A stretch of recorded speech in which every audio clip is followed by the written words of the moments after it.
This evening, the government is finalizing funding for the resurfacing of the Soesdyke-Linden Highway. 3 vehicles collision at Bushy Park kills one and injures several others. Tucville primary school cleaner claims she was shocked while on the job. In the region, U.S. COVID deaths pass 1 million, and internationally, Palestine rejects Israelis' probe of Abu AKLEH'S killing. Greetings and welcome to another edition of Channel 2 Headline News Update. I am Baby Bacchus. Thank you for joining us. The government is finalizing the funds to resurface the 72-kilometer-long Soesdyke-Linden Highway. Minister of Public Works, Bishop Edgehill, made the announcement during a recent low-carbon development strategy consultation in Region 10. The administration is awaiting the approval of over $24 billion from the Islamic Development Bank. The administration is hoping the money will be approved in June to commence the rehabilitation project to the deplorable roadway. The Public Works Ministry will also be upgrading several thoroughfares in several communities within the region, valued at over $600 million. The minister said the tendering process for the project will commence shortly, after which works will commence. Additionally, the ministry is finalizing the program for Sub-District 2, Kukwani, Horuru, and Landerville, and Sub-District 1, Wismar and Mackenzie, the road to Marataro and Malali, among others. Minister Edgehill also stated that over $200 million would be allocated for the internal roads in Kukwani. The work will be done as part of the ministry's 2022 Hinterland Work Program. The sum of $76.7 billion was budgeted in the national budget to improve roads and bridges countrywide in 2022. A deadly accident involving 3 vehicles on the Bushy Park public road in Maikoni is being investigated by police. Esther Sobers has more details. Police in Region Division No. 5 is investigating a fatal accident involving 3 vehicles on Bushy Park Public Road at Maikoni, East Coast, Darara earlier today. Dead is 25-year-old Ishwar Arjun.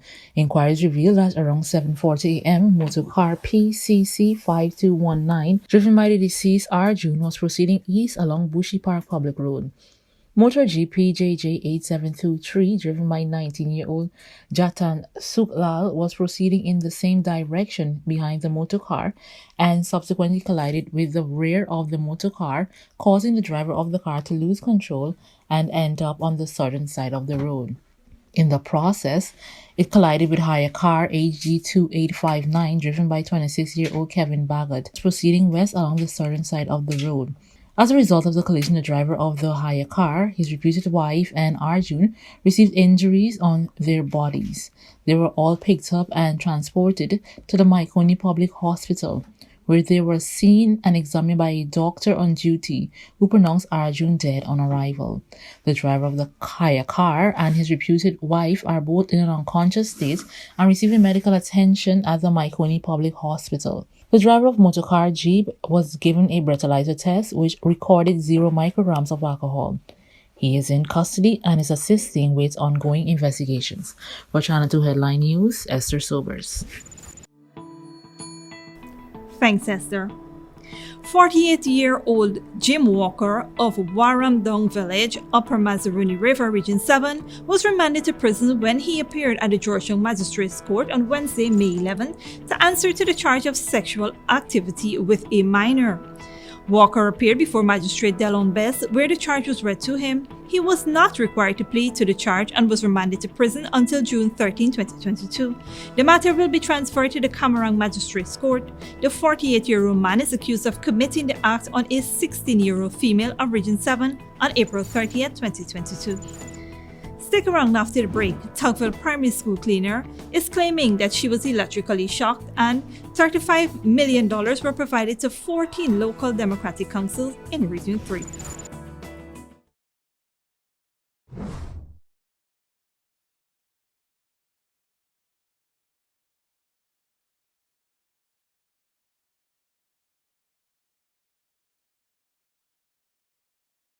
The Guyana Elections Commission GECOM is currently conducting a cycle of continuous registration. Anyone who will be 14 years or older by October 31, 2022 and is a Guyanese citizen by birth, descent, naturalization, or is a citizen from a Commonwealth country living in Guyana for 1 year or more. It is your civic duty and legal responsibility to apply for registration if you are eligible. When you do, you would be issued a national ID card and be listed to vote at future elections if you meet other eligibility criteria. Persons could be fined or sent to prison for refusing to apply for registration. Registration will end on May 29, 2022. For further information, please contact GCOM on hotline numbers 225-5868, 225-5808, or visit the GCOM website at www.gcom.org.gy. At John Lewis Styles, we carry only first quality men's and women's clothing, footwear, and accessories. As authorized dealers, our items come directly from the manufacturing brands and are available in all sizes and colors. What we sell was never on display in another store. It's time you know the truth about what you buy. Come visit us on Waterloo Street. John Lewis Styles. Simply different. Good girl forget things. What's the problem, Granny? I want money for borrow for those surgery. I was dancing and I fall and fracture my hip. If you need some quick money, you should check Lender's Jewelry and Pawn Shop. Lender's Jewelry and Pawn Shop, Lot 238 South Road Border, Georgetown. Get jewelry made to order in just 72 hours. We also accept vehicles. Lender's, best rates, longest payback period. Boys, I get through. Plus, I could dance again. Lender's Jewelry and Pawn Shop. They say that when it hits you, it hits you. A feeling so strong that it's impossible not to give in to a juicy piece of KFC. To feel elevated by the aroma and to free fall into its exciting flavor. Some call it love, attraction, desire. We call it KFC. Ignite your senses with KFC. Sooner or later you will have another power failure. Are you prepared for the next blackout? Some essential equipment such as security cameras, lights, internet, gate motors, and water pumps may stop working. How can you prevent the next blackout? InverterTech has an affordable solution for you. A strong UPS system which uses the latest inverter and solar battery technology to prevent blackout. We smartly calculate your average power demand so you don't spend more than you need to. Call 223-2233 for more information. The Guyana Elections Commission GCOM is currently conducting a cycle of continuous registration. Who can register? Anyone who will be 14 years or older by October 31, 2022 and is a Guyanese citizen by birth, descent, naturalization, or is a citizen from a Commonwealth country living in Guyana for 1 year or more. Where to register? Visit the registration office responsible for your area of residence to apply for registration. See Sunday Press for the locations of the registration offices. Registration offices are open from Monday to Friday, 8 to 18 hours, Saturdays and Sundays from 10 to 14 hours. The offices will be closed on holidays. This registration exercise will end on Sunday, May 29, 2022. For further information, contact GCOM on hotline numbers 225-5868, 225-5808. Or visit the GCOM website at www.gcom.org.gy. Welcome back. The Ministry of Local Government and Regional Development distributed $35 million in subvention to 40 neighborhood democratic councils in Region 3 to help with community infrastructure and other projects. The checks were handed over by Minister Nigel Darmlal on Wednesday to chairpersons during a simple ceremony in the Regional Democratic Council's office of Region 3. Minister Darmlal reiterated the government's commitment to community development across the country. President Ali is very serious about community development. As a matter of fact, all the investments that his government is making really is for the upliftment of our communities.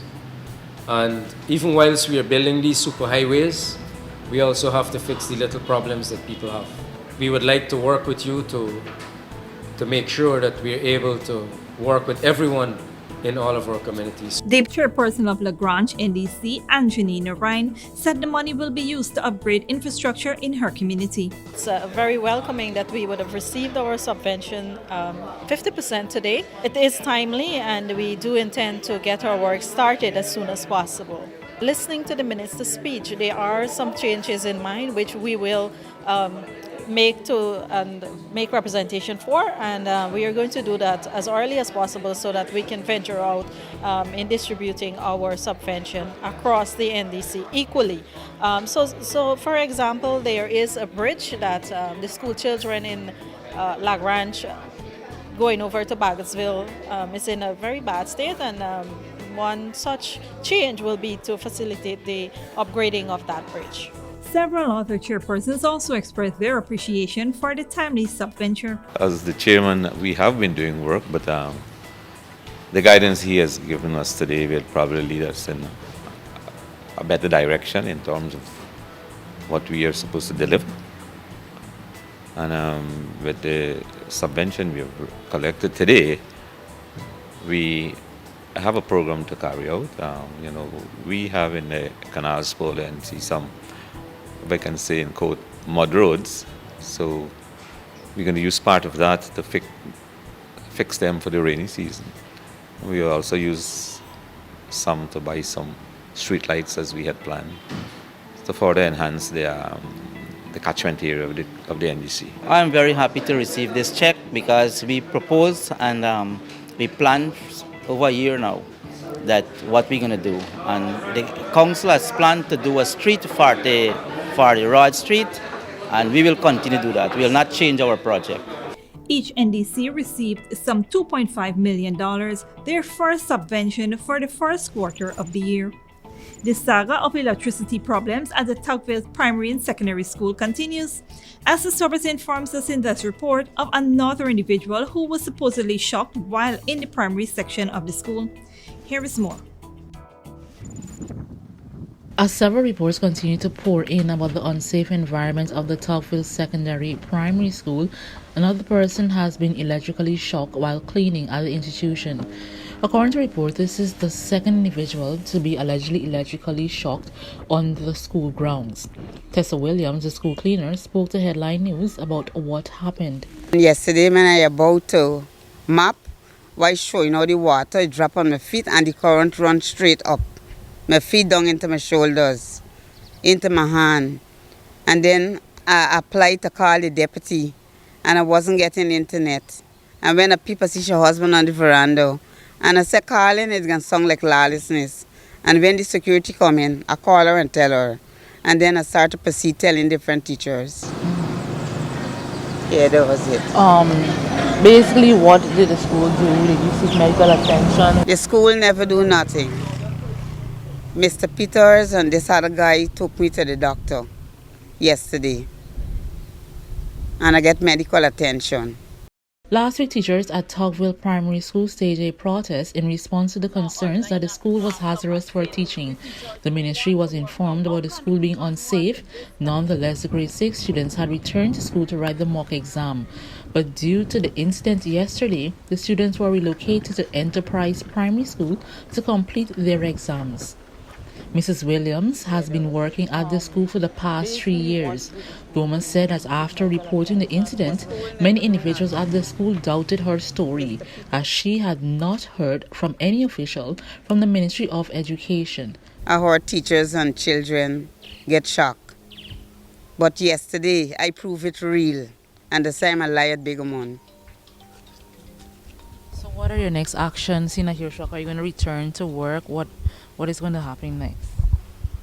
Well, I will return to work, but I'm a bit scared in going in the area.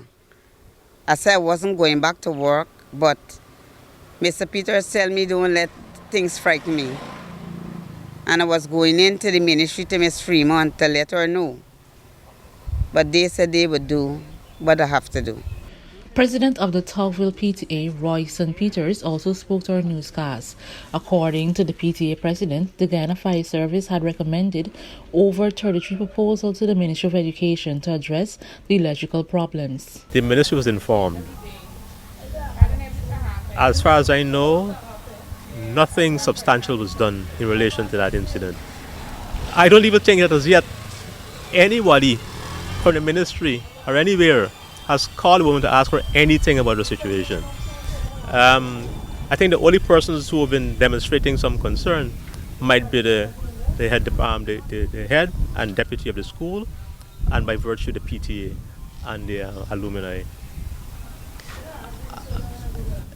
The guys have been coming and doing works. And from my understanding, the works that they have been doing is not consistent with the issues that are affecting the school. Now, there are right now about 3 or 4 pumps established here since that incident. Well, you can work with me to see the sense in putting a pump to deal with electrical shock. I mean, I don't understand the thing. And so I might be not smart enough to understand the chemistry or the science, but I don't see anything that is directed to the issues being addressed. We sometimes in February, I think it was, wrote, because this thing, when I was invited to a meeting here in February to learn that the situation was still existing. Nothing was happening, nothing was done. How many persons have been shot? Well, 1 in November, and yesterday 1 again. 2 persons. 2 persons so far. 1 in secondary, now 1 in the primary. The vice president of the school alumni group and a certified electrician, Sion Bristol, spoke on the continuing dangers of haphazard electrical wiring. My involvement here as representative of the alumni is in regards to safety at Tucville School compound and nothing else. I am here right now due to the fact that the kids are being transported to a different school, that in case for any transportation need I'm driving, that I'm here to assist in any which way in regards to the comfort and the everything that deals from the exam taken to the teachers to the students. And that is my primary goal. In addition to that, I'm here to stand close to the PTA and to assist them in any which way that we can. For as one would know, that is the core function of an alumni. The school committee plans to continue addressing the issues with the ministry in hope that the matter is dealt with before someone is seriously hurt or loses their life. For Channel 2 Headline News, Esther Sobers. Thanks, Esther. Police officers investigated an uninhabited property at the Demerara's East Coast and uncovered a large number of narcotics as well as personal documents. Dale Jarvis explains. An intelligence-led operation conducted by a party of policemen from Regional Division 4C unearthed 24 kilograms of suspected cannabis in a house at Vigilance South East Coast, Demerara on Wednesday, May 11th. Acting on information received, the ranks led by 2 officers went to the location and conducted a search on a partially completed flat concrete building. During the search of the building, which was unoccupied at the time, the ranks discovered 5 plastic bags containing suspected cannabis in a barrel, 1 suitcase containing 13 wrapped brown plastic containing suspected cannabis, and 1 bucket containing 13 wrapped brown plastic which also contained suspected cannabis in a room. A further search also led to the discovery of several government-issued documents bearing the name of a male resident of Vigilance South East Coast, Demerara. The suspected narcotics were taken to the Coven John police station where it was weighed and amounted to 24 kilograms. The parcels were dusted for fingerprints. No arrest has yet been made concerning the discovery. Investigations are ongoing. Reporting for Headline News Update, Dale Jarvis. Thanks, Dale. Don't go away after the break. Lebanon election, a battle for country's identity, and Palestine rejects the Israeli probe of Abu AKLEH'S killing. But before that, here's a bridge retraction scheduled, sponsored by Antique and Modern Concrete Molding Establishment.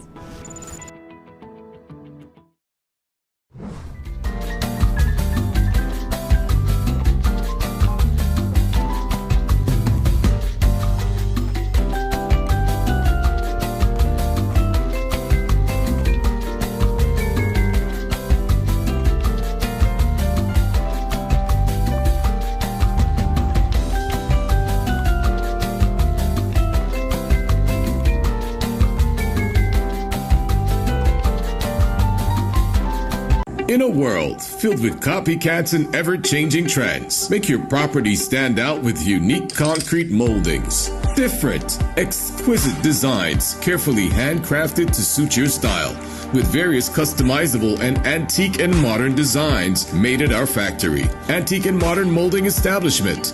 We make your property outstanding. We make and install all moldings anywhere in Guyana. The best quality, affordable prices, on-the-spot quotes, and no hidden fees. Call us or WhatsApp us at 684-5050 or email us at modernestab@gmail.com. Antique and modern molding establishment, made to stand out. Furnishing your home or office has never been easier. Here at Kissoon's, our inventory of locally made and imported furniture, offered at amazing prices, will leave you wanting more. From vinyl, floor rugs and carpets, bedroom, dining and living room sets, mattresses, pillows, office desk, chairs and filing cabinets, outdoor benches and tables. We have a piece of furniture for every room imaginable in your home or office. Check out our flagship store at Industrial Site Rijnveld or one of our branches in New Amsterdam, Port Morant, Riverton and Camp Street. Kissoon's Furniture, furnishing homes for over 50 years. The Guyana Elections Commission GCOM is currently conducting a cycle of continuous registration. Who can register? Anyone who will be 14 years or older by October 31, 2022 and is a Guyanese citizen by birth, descent, naturalization, or is a citizen from a Commonwealth country living in Guyana for 1 year or more. Eligible persons can apply for new registration if you were never registered, name change if you have changed your name since you were registered, correction if registration information is incorrect, and transfer if you have changed your address since you were registered. See Sunday Press for more details. This registration exercise will end on Sunday, May 29, 2022. For further information, contact GCOM on hotline numbers 225-5868, 225-5808, or visit the GCOM website at www.gcom.org.gy. Sooner or later you will have another power failure. Are you prepared for the next blackout? Some essential equipment such as security cameras, lights, internet, gate motors, and water pumps may stop working. How can you prevent the next blackout? InverterTech has an affordable solution for you. A strong UPS system which uses the latest inverter and solar battery technology to prevent blackout. We smartly calculate your average power demand so you don't spend more than you need to. Call 223-2233 for more information. When you need money and you gotta get it fast, Creative Jewelry and Pawn Shop is the place for that confidential transaction in a quiet and secure location. You'll get the highest value per pennyweight for your gold and also enjoy the lowest interest rates and longest payback period too. Yes, for that instant transaction to solve a pressing financial problem. That Creative Jewelry and Pawn Shop, 4-6 Boyle Place, that's between the Ministry of Housing on Brick Dam and White Castle Fish Shop, be your first and only choice. Creative Jewelry and Pawn Shop, safe and sound, solid and secure, always there for you. Telephone 231-7878 and 223-8955. Welcome back. Now we take a look at news in the region and around the world. The United States has passed 1 million deaths in the COVID-19 pandemic, the worst death toll of any country, Al Jazeera's Rob Reynolds reports. In March 2020, Lucy Esparza Casares got sick. She quickly recovered from the headache and chills, but soon her husband David was feeling very ill, coughing and unable to stand. He was rushed to a hospital. Lucy was not allowed to see her husband, and soon a nurse called to say David was being put on a ventilator. She said, okay, so we're ready to do the procedure, so I'll let you talk to him one more time. So, it was like, okay, I love you, everything's going to be all right. He said, okay, I love you too. And that was the last conversation I had with him. David died from COVID-19 in early April. In quick succession, Lucy lost more members of her family, her sister-in-law, a nephew, and David's elderly mother, whom she cared for. All of a sudden, I was alone. I'd never been alone in that house, ever, by myself. With my dog, me and my dog, in this house, where everybody that lived here except me died of COVID. By then, the pandemic was completely out of control. In a New York hospital, 13 patients died in a single day. But the worst was yet to come. Hospitals were overwhelmed. Morgues ran out of space for the dead. The country shut down. Why did the wealthiest, most technologically advanced country on Earth suffer such a staggering death toll? I think the jury is still out on exactly what caused so much death. There's a recent study that came out that showed that about 40% of the deaths of the patients who died with COVID had diabetes. By the time safe and effective vaccines became widely available, misinformation and conspiracy theories were circulating. The parallel epidemic of disinformation, misinformation has complicated matters tremendously, really unnecessarily. Former President Trump downplayed the severity of the outbreak from the beginning. The federal government left it up to each state to figure out for themselves how to find medical equipment and protective gear. The ineptness of it was boggling, mind-boggling. How did this happen in the United States of America? The virus took advantage of poverty, racial, and economic inequities in American society. The COVID death rates for blacks and Latinos have been twice that of whites. How will the pandemic evolve in the coming years?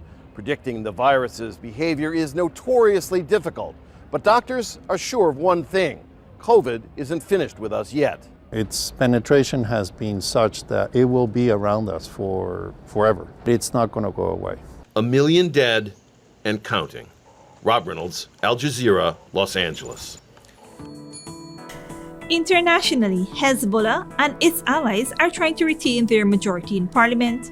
Opponents says it is an opportunity to end what they call Iran-backed parties' domination of political decision-making. Al Jazeera's Zina Kudor reports. More than 1,000 candidates are competing for 128 seats in parliament, but there are only two main contenders in Lebanon's elections.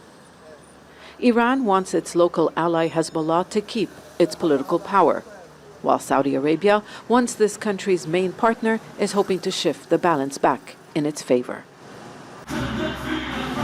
Its allies are calling this election an existential battle to regain Lebanon's identity and end what they describe as Iran's occupation, but they face a strong enemy.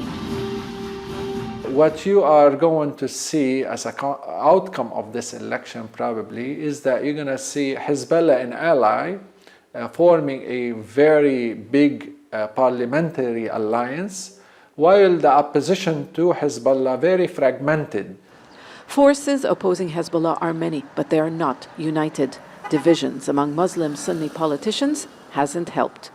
Their leader, Saad al-Hariri's decision to suspend his involvement in politics and that of his party left a vacuum that could be filled by Sunnis allied to Hezbollah. 27 parliamentary seats are reserved for the community under Lebanon's sectarian power-sharing system. The Sunni community has thus far remained very lukewarm vis-à-vis the elections. And particularly this is not only because of Saad al-Hariri's actions, but rather because there is no real alternative, and the elephant in the room, Hezbollah, is not being confronted by anyone. Hezbollah, an armed Muslim Shia party that's stronger than the state, says the elections are its most important political battle. Saudi Arabia withdrew from Lebanese politics in recent years because of Hezbollah's dominance and has shifted its approach. Its re-engagement seems to be worrying its opponents. Party leader Hassan Nasrallah accuses the country of using money to secure a victory similar to that achieved by the Sunni Muslim-led bloc in 2009. Geopolitical fault lines have long run through this country, and Sunday's election is set against the backdrop of a wider regional struggle. A win by Hezbollah and its allies would cement Lebanon in Iran's sphere of influence. The opposition knows it may not win a majority, but it doesn't want the Hezbollah alliance to take 2/3 of the seats in parliament. That would give it the power to institutionalize a new sectarian balance of power. Zena Khuder, Al Jazeera, Beirut. And finally, calls for an independent investigation into the killing of veteran Al Jazeera's journalist Shireen Abu Akleh grow amid global outrage. The 51-year-old Akleh was covering an Israeli army raid when she was shot in the face by a single bullet despite wearing a press vest. Al Jazeera's Leah Harding reports. The daughter of Palestine. Shireen Abu Akleh's body was taken through Ramallah, where thousands gathered to pay their respects. Her remains then taken to a state service where the Palestinian president honored her. He vowed to seek justice at the International Criminal Court. Today, we are here to pay our respect to Shireen Abu Akleh, the martyr of Palestine, the martyr of Jerusalem, and the martyr of free speech and the free world. a symbol of the Palestinian women, a symbol of the Palestinian journalists. Shireen has sacrificed her life to defend its cause and the cause of the Palestinian people. Shireen worked for Al Jazeera and was widely known for reporting on the Israel-Palestine conflict for more than 2 decades. Everyone standing here has his own story with Shireen. As friends, we experienced with her this amazing person, pure soul, and innocent, professional journalist. We always waited for Shireen to tell us the story. We're losing today a great storyteller. While covering a raid by Israeli forces in the occupied West Bank on Wednesday, she was shot in the head and killed instantly. Her colleague, seen on the right, is Shatha Hanaisha. She says the attack on her team was intended to kill. The occupation forces have led us to reach that point where they fired on us. I want to tell her that I'm sorry I couldn't protect you when we were under fire. I failed to save you. Israel's government initially said Palestinian fighters were to blame, but that was disputed by witnesses, journalists, and rights groups. This is the moment where there's going to be the most outpouring of outrage and grief about the killing of Shireen. So if they can cast doubt, if they can muddy waters around the death of Shireen by possibly getting newspapers in the international sphere to suggest that she was killed by a Palestinian, they have been successful. Israel says it will investigate Shireen's killing and offered to do it in conjunction with Palestinian officials. The Palestinian president said he would not cooperate with Israel. We refused any joint investigation committee with Israeli authorities because they have committed such a crime. We don't trust them, and we will go immediately to the International Criminal Court in order to find the perpetrators and the criminals. Al Jazeera Media Network has described the 51-year-old's death as blatant murder. Shireen Abu Akleh was born in Jerusalem, and her body has now been taken to a hospital there. On Friday, there will be a funeral service in Beit Hanina, the same neighborhood she grew up in. Leah Harding, Al Jazeera. And that is it for today's regional and international news. Here now is your 3-day weather forecast.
And that is all for this edition of Channel 2 Headline News Updates. Tune in on Friday at 5:30 p.m. for another episode. Be sure to subscribe, like, and follow us on Facebook and YouTube. Until then, please take care of yourself and each other.